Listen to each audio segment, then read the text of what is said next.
Oi, eu sou a Marina, do Sociedade AV, e hoje vamos falar sobre 10 dias que abalaram o mundo. Eu li o livro em EPUB, né, no leitor digital, então a foto vai estar aqui, caso alguém se interesse para ler o livro. E, bom, 10 dias que abalaram o mundo é um livro do John Reed, ele é um jornalista, e ele conta a história da Revolução Russa de Outubro. Então, antes de falar um pouco sobre o livro, é importante a gente entender alguns pontinhos, né? O John Reed, ele foi um jornalista, né? Ele era um jornalista bem importante, ele era estadunidense e ele cobriu eventos importantes mundiais, né? Ele falou sobre... Um dos livros dele é sobre o México, sobre o Pancho Villa, então, assim, o John Reed já tem uma obra bem interessante, né? Mas a obra principal dele mesmo é 10 Dias que Abalaram o Mundo. E, enfim, o John Reed, ele não foi pra Europa pra cobrir a Revolução Russa, ele foi pra cobrir a Primeira Guerra Mundial, né? Que tinha eclodido lá em 1914 e, né, por pressões lá dos jornalistas, ele teve que ir. O John Reed, ele era um cara importante nos Estados Unidos, ele era um jornalista já assim, conhecido, digamos, principalmente por conta dessa cobertura dele no México. E ele era bem respeitado no Partido Socialista dos Estados Unidos. Então, no contexto do livro, ele estava na Europa para cobrir a Primeira Guerra Mundial, mas foi para a Rússia assim que os bolcheviques começaram a colocar a mão na massa para fazer a Revolução de Outubro. O livro... ele tem um prefácio que dá um contexto bem legal, e o prefácio ele é bom porque, assim, como o John Reed, ele era um cara que, mesmo sendo jornalista, mesmo sendo estadunidense, então, ou bem ou mal, ele tinha uma visão já um pouco afastada daquilo, mas ele era um cara que tinha gostado da ideia da Revolução Russa, porque, enfim, a Revolução Russa ela começa por conta da guerra, né, o país, ele... as pessoas estão afundadas por causa da guerra, os preços estão muito altos, a fome está muito grande, então os próprios russos não veem um sentido para a Rússia estar na Primeira Guerra Mundial. Então o John Reed, ele teve críticas muito duras à Primeira Guerra, né, assim que ela eclodiu, e então ele tem uma visão, por mais que ele esteja afastado de tudo que está acontecendo na Rússia, ele também tem uma visão a favor de tudo aquilo, né? Então, assim, ele quer ver aquela revolução dar certo, né? Ele quer ver os bolcheviques tomando poder, porque aquilo é algo, né? Algo para que ele torce. Então, assim, mesmo que ele tenha aquela visão afastada, ele não é tão afastado assim. E aí, enfim, a parte boa desse prefácio é que ele vai dizer algumas coisas, isso não aconteceu muito bem assim, isso John Reed, essa informação aqui não deve ter chegado pro John Reed, essa informação deve ter chegado errada. Então ele tem um prefácio bem legal que já te dá uma visão um pouco geral do livro, mas, né, que ainda não, obviamente, te fala muitas coisas sobre o livro. Mas esse prefácio já é muito interessante e muito importante pra gente perceber as pequenas nuances, né, do que aconteceu, do que foi bem assim, do que talvez tenha sido a visão dele daquela coisa, né, porque obviamente ele estava ali no momento. E aí o livro mesmo, ele vai falar só sobre a Revolução de Outubro. Ele dá um contextinho, né, anterior, mas o grosso dele é a Revolução de Outubro. E o que acontece? O czar já tinha sido... o poder do czar já tinha sido tomado em fevereiro, né, na primeira revolução, né? A Revolução Russa é um grande apanhado da Revolução de Fevereiro e da Revolução de Outubro. A Revolução de Fevereiro foi quando eles depuseram o czar. E o que acontece? Os partidos principais, né, que a gente estuda na Revolução Russa são os mencheviques e os bolcheviques, que foram divididos de outro partido socialista. Então, os mencheviques significa maioria e bolchevique minoria, porque os mencheviques eram a maioria e os bolcheviques não. Isso em outubro vai se reverter, né? Os bolcheviques viram maioria e os mencheviques minoria. Mas enfim, e aí os mencheviques, eles arquitetam lá, né, a Revolução de Fevereiro, e tomam o poder do czar, né? O czar é deposto. E até então a Rússia tinha um regime monarquista e vira republicano. Mas o que acontece? Os mencheviques, eles se aliam, né, aos liberais da época, então, enfim, acaba que nada muda muito, né? A Rússia continua em guerra, as pessoas continuam passando fome, né? As pessoas continuam morrendo nas ruas e, enfim, os soldados continuam insatisfeitos. Então, é assim que acaba tendo a Revolução de Outubro, encabeçada pelos bolcheviques dessa vez. E uma coisa que é muito interessante do livro é que quando a gente estuda isso, a gente tem uma visão muito limitada, né, obviamente, porque a gente tem que estudar isso muito rápido. Geralmente a gente vai estudar a Revolução Russa no ensino médio, né, então assim, é um período curto, são aqueles 3 anos pré-vestibular, né, em que a gente tem que ver a história do mundo, a história do Brasil, tudo em 3 anos, isso é muito pouco. E é muita história. Toda a história do mundo é muita história pra gente aprender em tão pouco tempo. Então, nesse livro a gente vai ver esses pormenores da Revolução de Outubro. E o que acontece? Quando eu comecei a ler o livro, eu obviamente, né, já tinha pesquisado muitas coisas sobre a Revolução de Outubro, principalmente. E aí eu me deparei com coisas que eu não sabia e que me surpreenderam muito. Primeiro porque, assim, quando a gente tá estudando é revolução.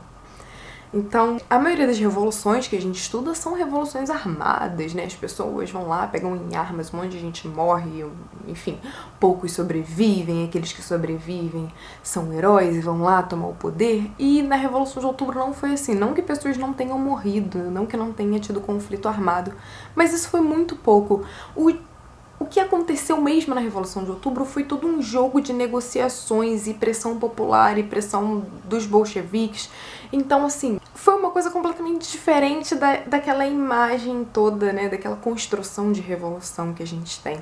Então isso foi bem interessante. Isso no livro, assim, você vai vendo exatamente passo a passo, politicamente, como eles estavam resolvendo aquilo. Então, assim, tem algumas figuras políticas da Revolução Russa que são, assim, figuras-chave. Por exemplo, Kerensky, que era um cara que tava, né, a favor da propriedade privada, por exemplo. Então, assim, ele tava a favor de coisas que não iam de encontro aos ideais que os bolcheviques tinham. Então, foi uma coisa muito interessante. E você vê exatamente esse passo a passo, de vamos tomar a Duma, como é que vai ser, vamos fazer coligação política, as pessoas querem, os outros partidos querem coligação política porque eles querem participar desse novo governo, né? Então, assim, como é que vai ser isso? Quais os partidos que a gente vai liberar? Quais os partidos que a gente não vai liberar? E a imprensa, né? Então tem até uma parte que é bem legal. O John Reed, como é jornalista, né, talvez ele tenha dado até um destaque pra isso, mas é da parte que eles proíbem a imprensa burguesa. Eles dão como se fosse uma ilegalidade à imprensa burguesa. E essa parte é muito legal. Então tem várias discussões até em relação a isso, né? De, então se a empresa burguesa foi censurada, então isso não pode ser um governo decente. E é bem legal porque a maioria das coisas na Revolução de Outubro se resolvem de maneira política mesmo. Então, assim, isso é bem legal. E eu fiquei muito chocada porque, assim, desde o início do livro, né, você tem todos esses embates políticos e são embates que literalmente não acabam. Quando eu tava lendo o livro, eu fui conversar com um dos meus pais, porque ele é professor de história, e eu falei, gente, é tudo negociação política, né? Eu tava exatamente espantada, porque, enfim, eu não achava que fosse ser tanto assim, eu achava que, né, ia ser uma coisa assim, de mais ação do que debate. E aí ele falou assim, não, mas isso aconteceu até depois da Revolução. Até a morte do Lenin foi tudo embate político. Mesmo quando Lenin estava no poder e quando os bolcheviques estavam no poder, tinham pessoas insatisfeitas, né? E eles eram contestados o tempo inteiro.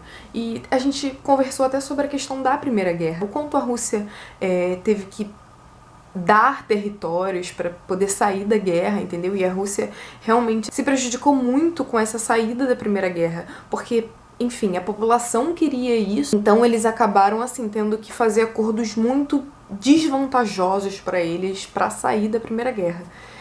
Obviamente, nem todo mundo ia ficar satisfeito, né, com perda de território e todas essas coisas.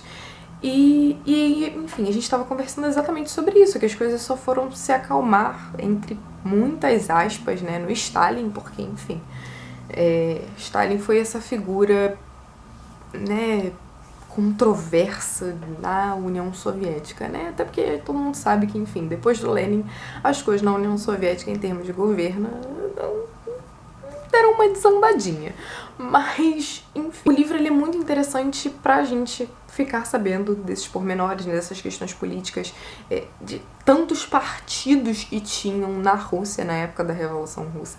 E eram muitos partidos mesmo, assim, eu fiquei impressionada. Tinha partido burguês, tinha partido socialista, e tinham, sei lá, uns 10 de cada um, sabe? Então, uma coisa bem Brasil, né? Vários partidos, uma confusão. Então, essa foi uma parte... Foi bem legal entrar em contato com a Revolução Russa dessa maneira. No prefácio também ele conta que o livro foi censurado na União Soviética durante um tempo, que foi já na era Stalin, porque o Stalin é mencionado no livro, assim... Sei lá, se ele é mencionado 2 vezes é muito, sabe? E assim, quando ele...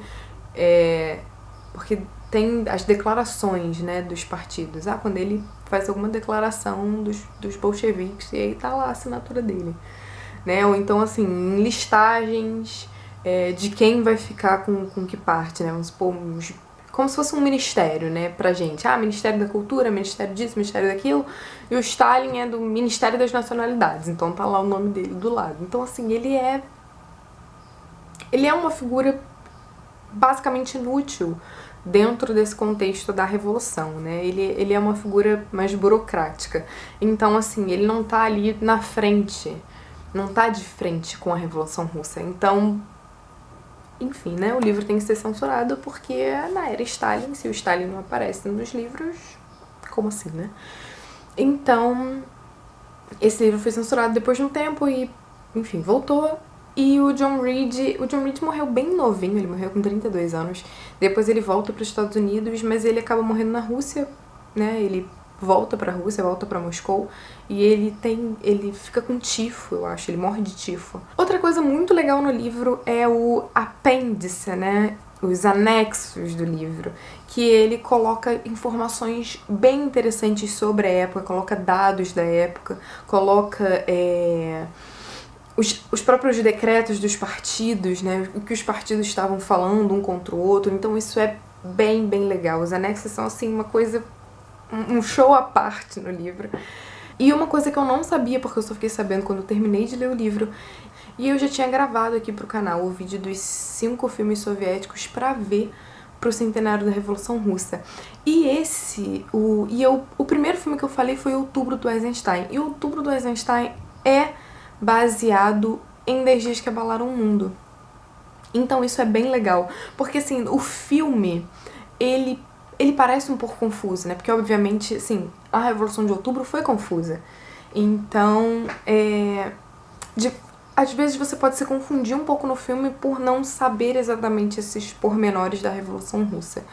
Mas é um filme bem legal e ele foi baseado nesse livro, né, e eu não sabia. Isso tá no livro no final, né, o que é bem interessante. E caso vocês se interessem pra ver esse vídeo, ele tá aqui no canal, eu já coloquei nos cards. Também vai estar nos cards o vídeo que eu gravei de 5 filmes soviéticos sobre a Segunda Guerra, caso alguém queira assistir. E se vocês gostaram desse vídeo, não se esqueçam de curtir, porque ajuda muito na nossa divulgação. Não se esqueça de se inscrever se você ainda não é inscrito. Você pode comentar aqui, vamos conversar sobre outros livros soviéticos que vocês gostam, outros livros sobre a Rússia, né, o que vocês quiserem, eu adoro esse assunto. Se vocês não se sentirem à vontade pra colocar aqui nos comentários, a gente tem outras redes sociais, você pode conversar com a gente por outros lugares, caso você seja um pouquinho tímido. E até o próximo vídeo, tchau, tchau!